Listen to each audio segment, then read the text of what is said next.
really touched you and I, other than open housing, is the Selma movement. I was fortunate enough to be the youngest person on staff at that time, and we went to Selma. I had to leave Grambling on the weekend, go to Selma to win a right to vote. Now we got people elected to public office, they got a job to do, and they don't do it. Our elected officials, ladies and gentlemen, are simply public servants. We say we want to serve the public in our various capacity, not the other way around, not the public serving us. We want to serve the public. That means we got to serve them. We got to do things for them that they cannot do for themselves, as far as passing laws concerned, as far as providing the basic standard of living, dealing with major issues, crises, and concern them. We have to do that. We ask to do that, but most of us don't. We don't even, most elected officials, including African Americans, they become bigger in this position and they don't do a thing. And that's why we're not making the kind of history that we should make from that perspective.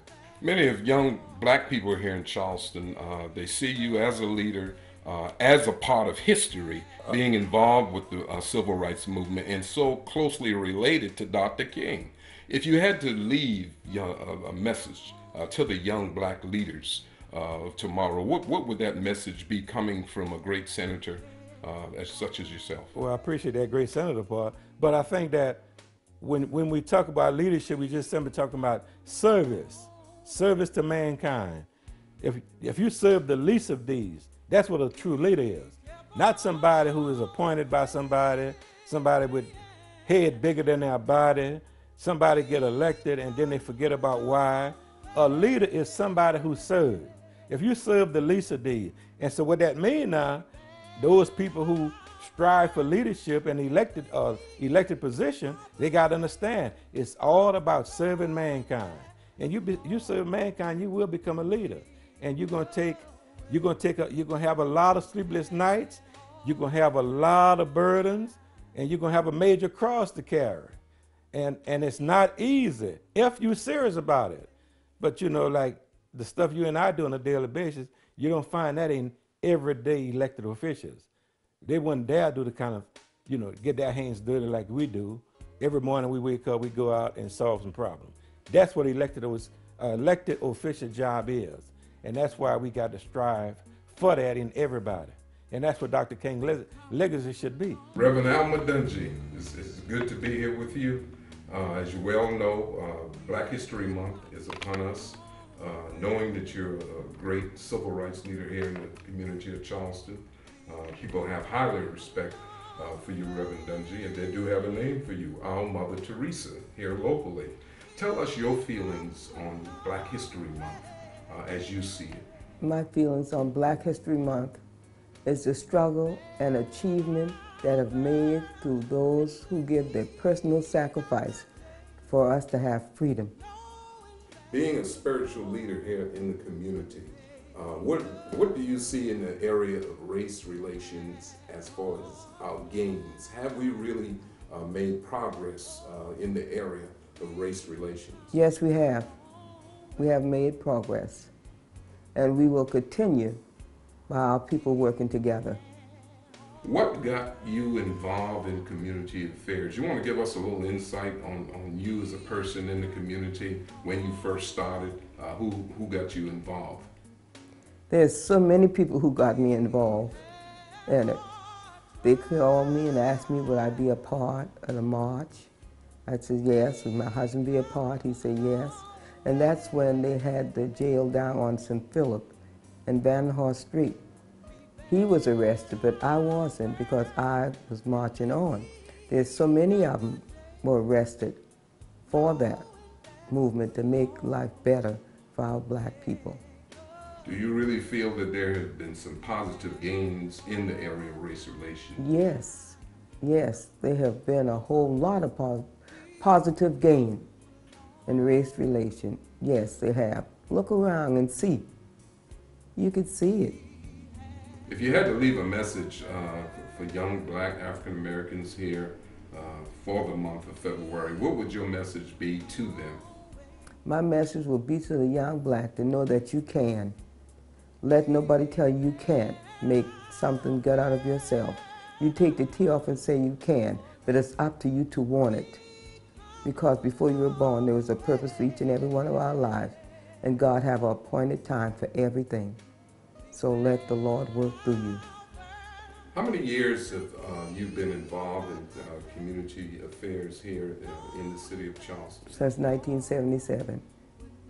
Do you see it as a great achievement, as you as a person, knowing that you had a lot of positive and negative things happening along the way? Do you see it as a gain for Rev.Alma Dungee? Yes, I have. I've seen great gains, and I'm still seeing it through working with those who don't have places to stay. Not everybody on the street because they desire to be there. Things happen in their lives to cause them to be where they are. We're not to look down on them, to let them know life can be better for them. And for our young people who are standing on the corners, let them know also that there's a better life for them. Those who coming out of prison, they can't get jobs because they don't have personal ID, and they can't pay the ones who they're supposed to pay because they don't have the funds. So what will happen? Some of them will do mean things and end back up in jail. Knowing that this, once again, is Black History Month, if you had to choose one great civil rights leader that really stands out in your heart and in your mind, which leader would that be? Now? Yes. You. You're a great leader, and people respect you because you're out here trying to do positive things. You're trying to reach out to all those who are in need, to make a difference in their lives, and that's very important. It's not about self, but what we can do to be a blessing to others. And you're a blessing to so many, and I thank God for you. You continue the good work. God continue to bless you and keep you. I think Black History Month is very important because our children, particularly our African American children, should learn how, in a very special way, know how to retrieve their history, how to dig into things that are archival, books, so that they can understand Martin Luther King, W.E.B. Du Bois, all of those pioneers in Black history, what they did, what did it mean for the things that they have now. I try all the time to teach our children that it's very important that they have strong reading skills. One of the reasons we see some of the detriment that we see in our country today, particularly in our communities, is because young African American kids have a struggle understanding and reading and retrieving information. Black History Month has been a very, very great tool, in my opinion, to get these kids charged up. You see them to do the bulletin boards in schools, and why are you doing it? Oh, it's Black History Month.